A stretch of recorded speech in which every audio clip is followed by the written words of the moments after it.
My name is Rick Allamby. I'm the Business Development Manager for Aerial Delivery Systems from a company called Airborne Systems Limited, based in the UK. What I'd like to talk to you about very briefly this morning is about aerial delivery of ribs. Dr. Allman asked me to come along and speak about this a couple of years ago, which I did, and it's really as an interest thing. Obviously, you guys all drive big ribs, you know about fast boats, but increasingly now people want to actually be able to airdrop these things and go off and do their thing. It's very much a special forces sort of operation, and more countries are looking at the possibilities of airdropping ribs. They're asking the rib companies, how do you airdrop it? Can you airdrop it? Can you provide us a boat that we can airdrop? And that then obviously it's great that the boat companies can come to someone and say, right guys, is our boat suitable to be airdropped? Maritime Craft Aerial Delivery System, that's what we call it, MCADS.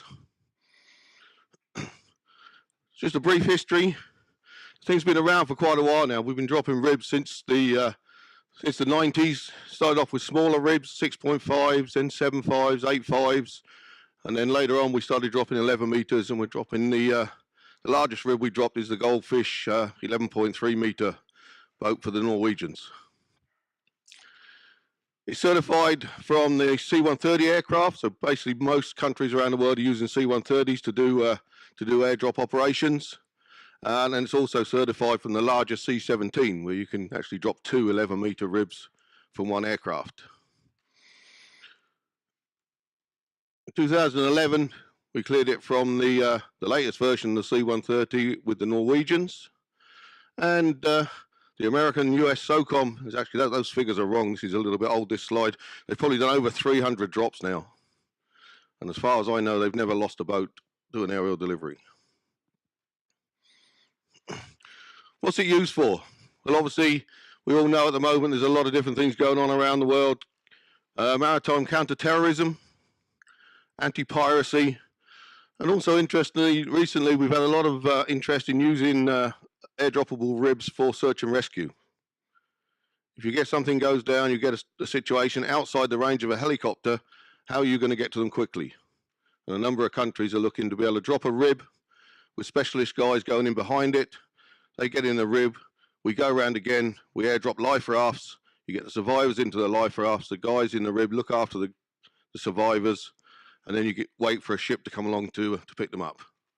So it's another option, another way of thinking about using the system to help pick up survivors. Within MCAS, there are two systems, basically two different size platforms. The first one, the Puribad, for boats from 6.5 meters up to 8.5 meters. And I think if anyone saw the presentation on Tuesday by the Italian Navy guy, that was using the Puribad system. We've worked with the Italians now for the last 8 years, and we've now airdropped, last year we airdropped their Zodiac 753 boats.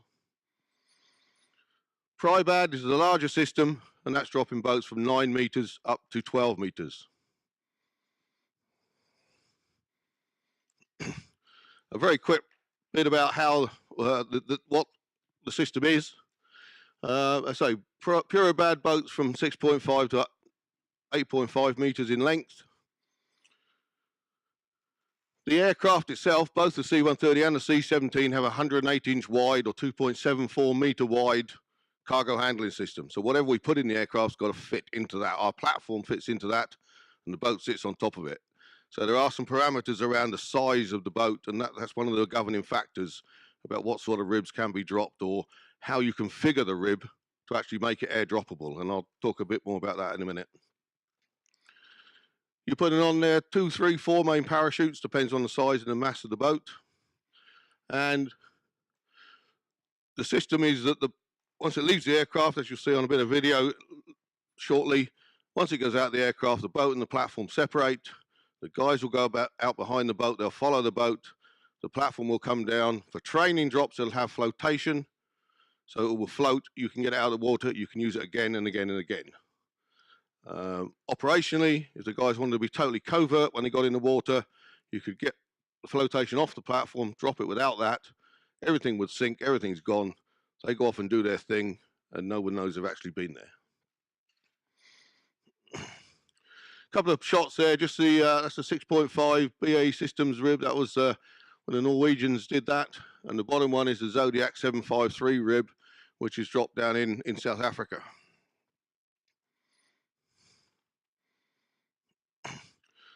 Quick sequence of photographs. That's a thing coming out of the aircraft. So you're going to extract it out of the aircraft by an extraction parachute.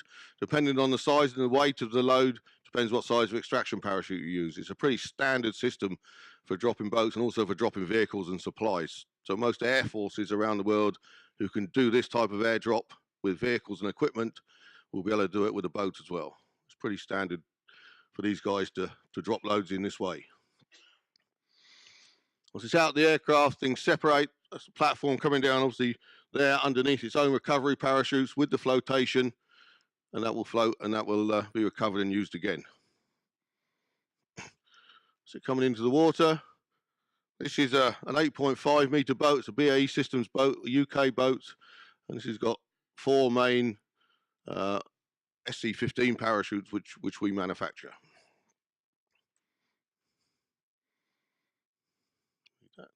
Okay, the larger system. Pribad, boats up to 12 meters, between 9 and 12 meters.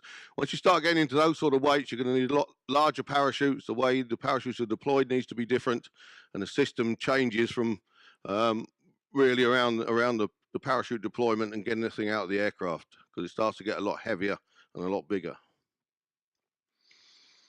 Larger extractor parachutes, 22 foot or 28 foot, again depending on the mass of the load. And 3 or 4 G11 main parachutes. Now these things, G11s are 100 feet in diameter. So you're putting 400 foot canopies on one of these boats. But the boat can weigh, in pounds, probably 17,000 pounds. With 4 G11s, you can do 20,000 pounds. Basically 5,000 pounds per parachute.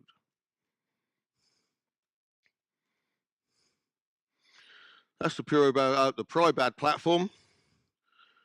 Flotation here, the yellow bits of the flotation, rails along the side that lock into the aircraft, and then a system of supports that will support the hull of the boat while it's in the aircraft and while it's being extracted.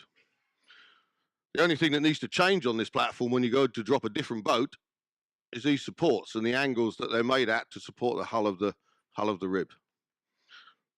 So you can actually someone could have the platform but drop different boats on the same platform by just changing the supports when depending on which boat they want to drop.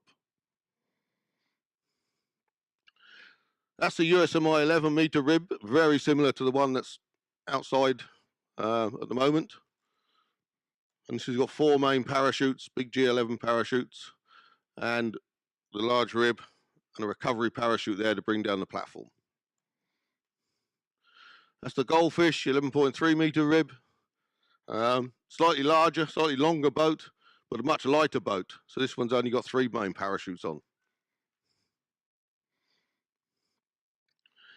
That's it going inside a C-130. That's the Australians when they tested it, and as you can see, it's a pretty tight fit. So you take that to an Air Force and say, we want to put this in the back of your plane, and the captain goes, oh dear, this is scary now. So it's a system you've got to. One thing that happens with these systems, you need to get, it's always the user, normally in the Navy Special Forces, they want the system, they want the capability, but you've then got to get, normally it's the Army guys who rig the thing, and it's the Air Force guys who drop the thing. So trying to get those 3 services together to talk to each other and all agree that yes, this can be done, can be a bit of a headache. It's taken me 8 years to drop the Italian boat. It did. They bought the platform in 1988 and they dropped it in 2014. So there we go. It's great having 3 Italian colonels from different forces arguing for 2 hours. Okay, this system's slightly different because the extraction parachute extracts the load. It's then released from the end of the platform here, and it deploys the main parachutes. There's the thing under canopy, 4 large G11 100-foot diameter canopies, and the platform coming down under a 64-foot G12 parachutes. Now, all of those parachutes are pretty standard. They're used for dropping vehicles and other equipment as well. So if if a force can do airdrop and they already drop vehicles and they then want to go and drop boats, the parachutes and a lot of the system is pretty much the same. It's just the platform you need to support the boat and get it out of the aircraft. That's it going into the water. One of the main things as well when it goes into the water, you'll see, and I'll talk about it a little bit more quickly, is you've got to release the main parachutes as it enters the water. If you think, especially in the strong wind, the boat will come down, it will be drifting. The parachutes the wind never comes out of the parachutes. They'll just keep going and they'll take the boat with them. The boat will end up on its side or upside down. You see the guys going in at night on an operation, the last thing they need is their boat upside down when they get in the water. They're not very happy with you. This is a video of the goldfish boat being dropped from the Norwegian C-130J. Okay, so that's the a 22-foot extraction parachute going out the back. It's taking the system out, deploying the main parachutes. There's a bit of a delay and then the platform and the boat separate. The platform parachute deploys.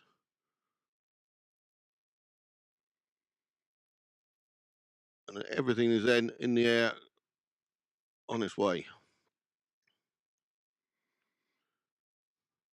Just a great shot. I'll run this for a couple more seconds because there's a real good shot of the boat coming off the platform. So that's it going out the aircraft, goes out like a train. Once it starts to go, you're not stopping it.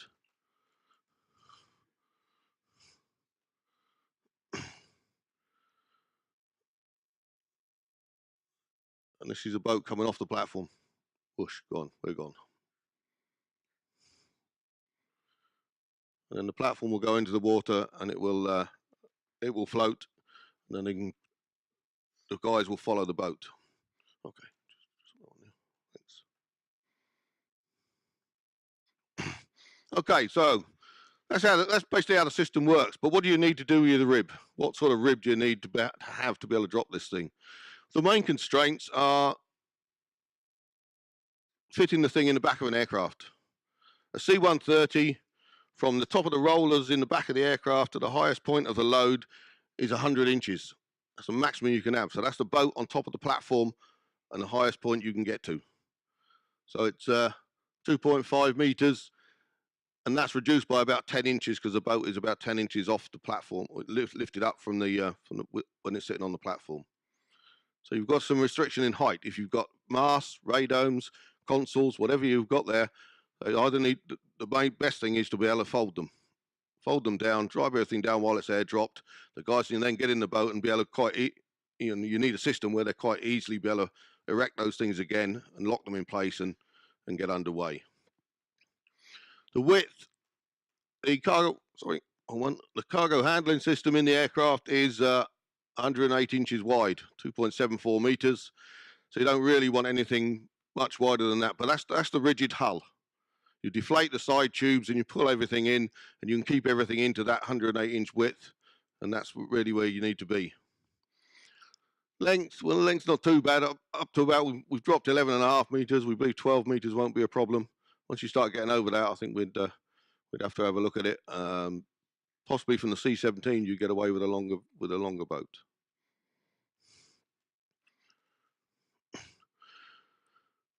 What we like to do is work directly with the boat companies.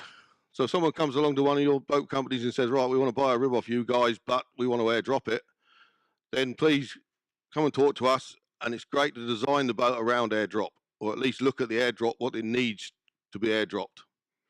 Because that way, modifying a boat after it's already in service can be a bit of a pain because you've got to put some tie-down fittings on the boat and other things, which means sometimes lifting the deck and everything else. So it's much easier to put the thing together right at the start with the airdrop system in mind. But we'll take the 3D drawings of the boat, we will put it on a 3D drawing of our platform, and we'll put it in a model of the aircraft and say, okay, yeah, that's going to fit. We're all okay. As you can see, it is a tight fit. Tie-down fittings, you need tie-down fittings on the outside of the hull. 3 or 4, or 2, 3 or 4, depending on the mass of the boat, depending on the size of the boat. The platform goes in the aircraft and it locks into the cargo handling system, and that meets all the aircraft safety criteria for forward G, aft G, lateral G, vertical G. We've then got to make sure the boat is restrained onto the platform, again, to meet all those criteria. The Air Force is not going to let you fly this thing around if they think the boat's going to end up sitting under the captain's seat. So these tie-down fittings, and again, we work together with the boat company. We'll give them the optimum position we need these to go, and they can then say to us, right, guys, could you move it 6 inches? There's a bulkhead there. It's going to give you the strength you need, and we can tell them the forces they need to work on to do that. The suspension points, the parachutes are going to deploy. They're suspended from the standard lifting points in the boat, and again, we can discuss with the boat company what G that and what forces that those suspension points are going to see when the main parachutes deploy. So you can make sure that you're not going to rip one of those things out of the boat when things open. Releases to release the boat from the parachutes from the boat. This is a saltwater activated pyrotechnic release. So as soon as this thing goes into the water, a sensor which is attached to the keel of the boat will operate, and it will fire a pyrotechnic and get rid of that lashing. So you're going to get rid of the main parachutes. We also put on there, just in case, a mechanical release as well. So you've got belt and braces, two sort of a redundant system to make sure that the parachutes release and you're not going to pull the boat over when it goes into the water. Boat covers, I'll run through this very quickly because I'm being told I've only got a minute left. Automatic inflation. As I said, it goes into the aircraft. You have to go, it won't fit in the aircraft if the tubes are inflated. But there's a system inside the boat that we put in there that as the main parachutes come off the boat when it leaves the aircraft, then they pull a lanyard. It operates some air bottles inside the boat, and by the time the boat gets into the water, the sides are inflated. So the thing is fully inflated, fully ready to go once it's all done. That's just really, I won't go through them. And finally, just to finish off, video. If you've got a big enough aircraft, this is what you can do.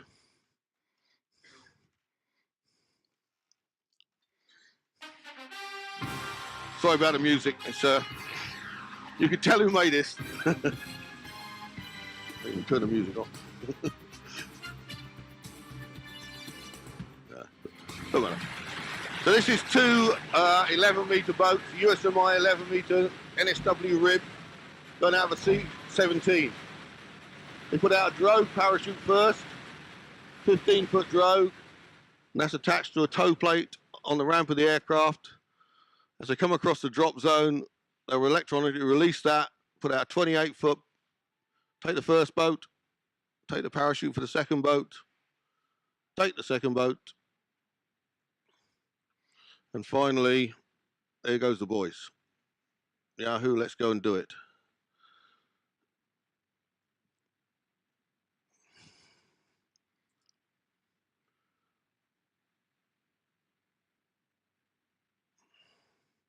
These guys go out, the Americans jump quite high, they're going out, what they call hop and pop. As they leave the aircraft, they're going to pull their main chutes, and they'll just follow that. They'll land right next to the boat. There's enough drive in those parachutes.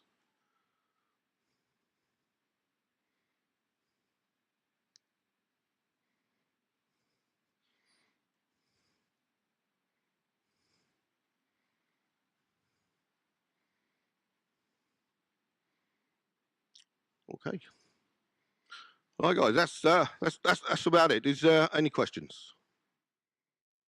If anyone does have any questions, they want to chat to me afterwards, please do. I'm here for the rest of the day, so that's it.